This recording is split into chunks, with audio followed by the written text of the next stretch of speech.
Got some stuff coming up. I want to share with you this real quick. Fannie Mae forecast sharp dip in mortgage rates by end of the year. They're predicting it to go down to 6%. I think that's good news. I think that's really smart for them to do that. We just have to be adults about it.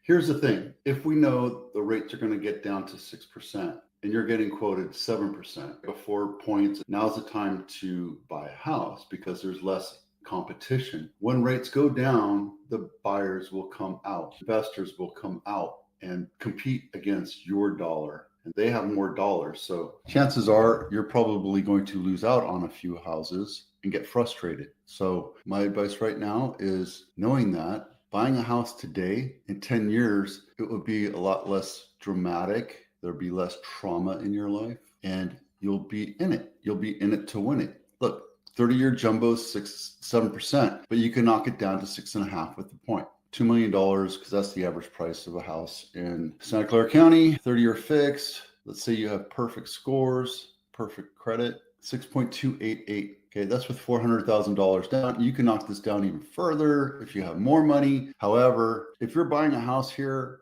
and you're not making $400,000 or $500,000 a year combined, you're struggling, and I get it. The point is, get into a house now before the next wave of buyers come in. When rates come down, Fannie Mae says, we're supposed to hear from Powell today or yesterday, and I haven't seen anything, so I don't know where that is, but I'm pretty sure that we're not going to, maybe we'll see a 0.25%, who knows. You can get your rates down. The reality is if you can afford a $2 million house today, your $2 million house in 6 months, when the rates come down, it's going to be a lot less house. Prices are continuing to go up, rates come down, more buyers come in, there's more competition. So you're going to have to go down to a 1.8, 1.7 house and bid it up. Right now, you can buy a house that's been on market for a little bit longer. And like this one right here, 68 days on market. Why is this thing still on market 68 days? Because the seller bought into the idea of $2.3 million.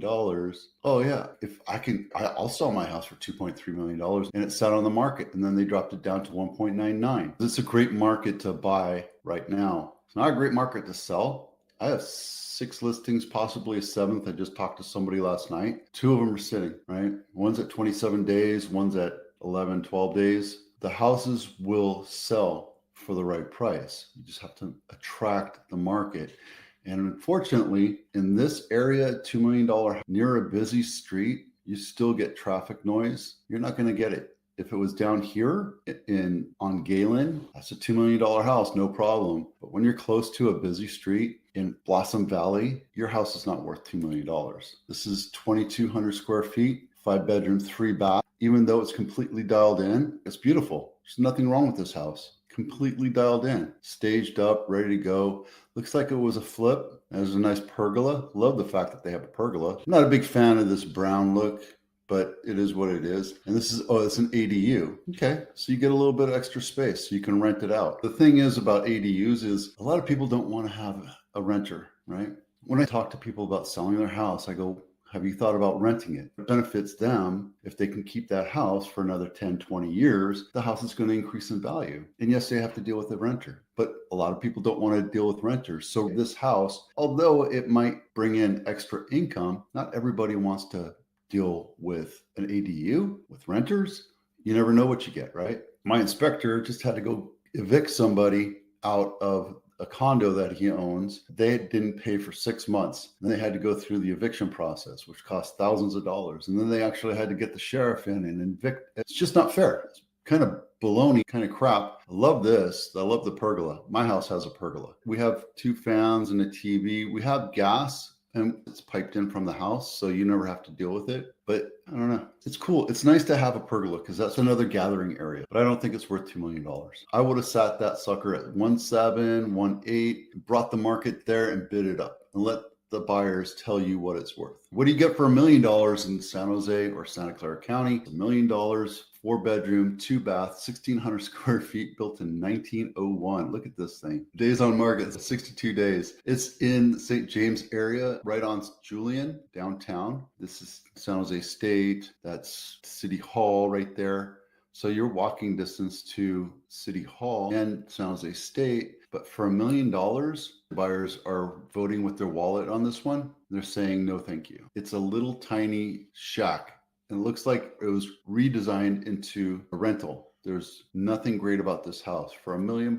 Crazy. Oh, San Jose residents win fight to stop housing project. This behemoth of an apartment was going to be a 17-story apartment in West San Jose off Winchester Boulevard. The highest building I've seen that I've paid attention to off of Winchester is right behind Santana Row. And it's like a 6 or 7-story industrial building. It's right across the street from Winchester Mystery House. You go into it. It's where KOME used to be back in the day. We need housing of all types. I get it. But when you buy a property like this in an area that does not have high rises, and 17 stories is a high rise, even if you do 11 stories, like they're trying to negotiate it down to 11 stories, that means less profit for the developer. But at the same time, people don't want it. The citizens have spoken up. And that's the beauty of our government. You can protest, but you can also have your voice heard at council meetings. Right down the street from me, there was a house that was purchased and they demolished it. They did it without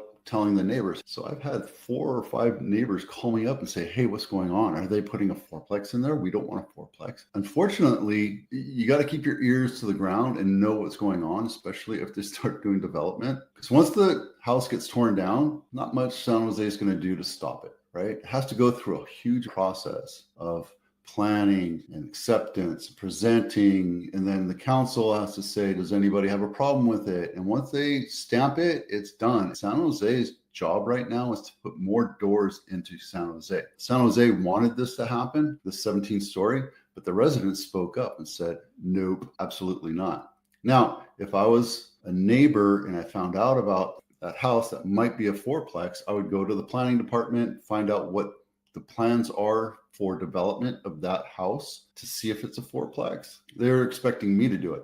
Look, I'm just one person. I can't run a million miles an hour and do stuff like that. I could probably dig through it and find out. You can go to the planning department yourself, find out, call them up and say, hey, what's the plan for this? When was the public showing or discussion at the council? Because I wasn't notified about this. The point is peaceful protest versus having your voice heard at a council meeting. Absolutely. I always tell people I don't care what's going on in the national side of life because there's nothing you and I can do about it. The point is you should be involved locally. And if it's something that gets your dander up and it's a good cause, your voice should be heard. Don't be a squeaky wheel, but put your voice in, put your vote in. That's part of being an active member of a society or community like San Jose. The community said, no, absolutely not. I don't want to look at this as my view. So you go and do that. Be involved, because when the stamp is dried on that piece of paper, it's too late. Inventory is dwindling right now because we're in mid-June. We're past the selling season and maxed out at 1439. I think we're at 1355 yesterday. Inventory is starting to come down, but we're seeing a balanced market. I said our balanced market in Santa Clara County was 2,000 homes for sale. In reality, with the rates and the economy, it's about 1,400 homes for sale. We're in a balanced market right now. It's good. It's healthy for buyers to come in and be picky about what they're buying. If you're going to sell your house, make it look nice. All right, that's it for now. Thank you for watching.